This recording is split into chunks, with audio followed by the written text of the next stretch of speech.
இனிய நண்பர்களே, இனிய காலை வணக்கம். நம்முடைய தமிழ் வாழ்வுமுறை தொடரில் இன்றைய தலைப்பு புகழ்.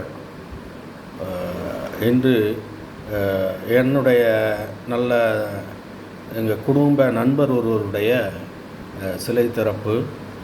அந்த வகையில் நானும் கலந்து கொள்கிறேன் என்கிற வகையில் அவருடைய புகழினை நினைக்கும் பொழுது புகழ் என்கிற தலைப்பில் இன்று தங்கள் முன் என்னுடைய எண்ணங்களை உங்களிடையே பகிர விரும்புகிறேன். அதுபடி புகழ் என்பது சாதாரணமாக அவரவர் எச்சத்தார் காணப்படும் என்கிற திருக்குறளுக்கு ஏற்ப நன்மையும் தீமையும் அவரவர் எச்சத்தார் காணப்படும் என்கிற அந்த திருக்குறள் மிகவும் ஒருவனுடைய வாழ்க்கையை இரண்டே அடிகளில் வள்ளுவர் சொல்லிவிடுகிறார். ஒவ்வொரு நன்மையும் நாம் நன்மையை நோக்கி அவர் பயணித்திருக்கிறார். அவருடைய புகழ் அவர் இறந்த பிறகு தெரியும். ஆனால் வாழும் பொழுதே புகழோடு வாழ்ந்தவர். அவர் உடல் அவர் உயிரற்ற உடல் பெற்றிருந்தாலும் அது புகழுடம்பு. அந்த வகையில் அவர் ஒரு நபர் அவர் வாழ்ந்த காலத்தில் செய்த நன்மைகள் எல்லாம் நினைத்து பார்க்கும் தருணம்தான் அவருடைய படத்திறப்போ அல்லது சிலை திறப்போ நாம் நடத்தும் பொழுது அங்கே அரங்கேறுகிறது. அவருடைய புகழ் போற்றுதல் இன்னும் யாரையும் நோகாமல் ஒரு நல்ல தன்மையாளர் நாம் ஒவ்வொருவரும் கண்டிருக்கிறோம். அவரவர் வாழ்க்கைக்கு ஏற்ப அவருடைய நட்பு, அவருடைய சொந்த பந்தம், சுற்றம், யார் உற்ற துணையாக துயரமான நேரங்களிலும் நின்றிருக்கிறார் என்று நாம் நினைத்து பார்க்கும் பொழுது நம்முடைய நட்பை பற்றி நாம் சிறிது நேரம் ரிஃப்ளெக்ட் ஒரு பார்வை பார்த்திட தோன்றும்.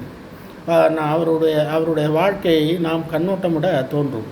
ஒவ்வொருவருக்கும் நல்ல நட்பு இருக்கிறது. அவருடைய நட்புகள் நீ உன் நண்பனை பற்றி சொல், நான் உன்னை பற்றி சொல்கிறேன் என்று ஒரு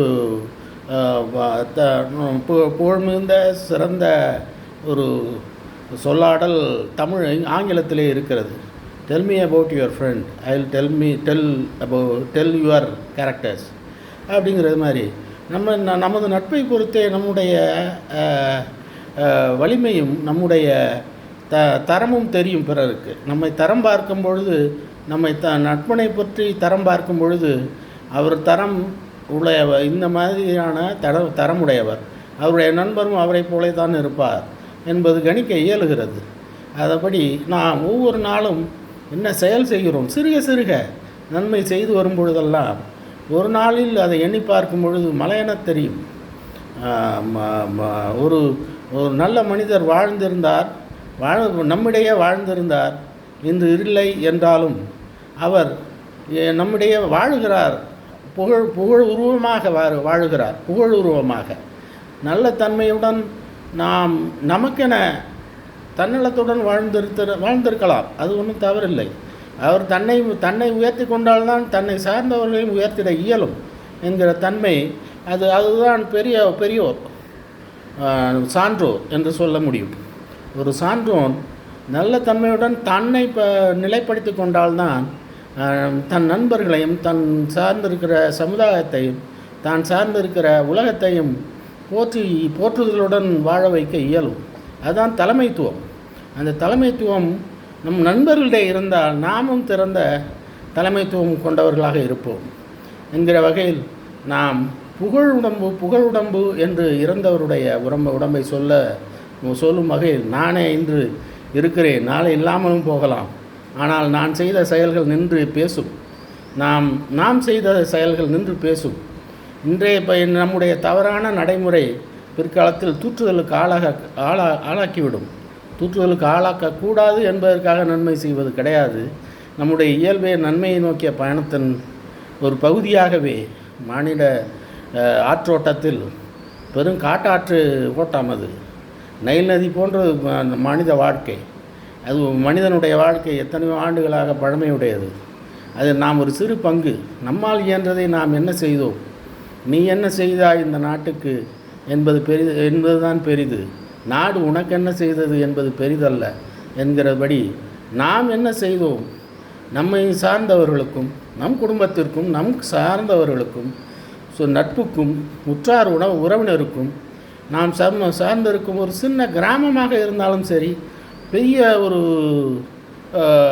நகரமாக இருந்தாலும் சரி, நாம் எப்படி வாழ்ந்தோம் என்பது தான் நமக்கு பிறகு பேசப்படும் விஷயமாகும். அதை நாம் அது அது நம்முடைய செயல்முறைகளை பொறுத்தே, நம் வாழ்நாள் நடைமுறைகளை பொறுத்தே அமைகிறது. நாம் போற்றுதலுக்கும் புகழுக்கும் நாம் ஆசைப்படுவது வேறு.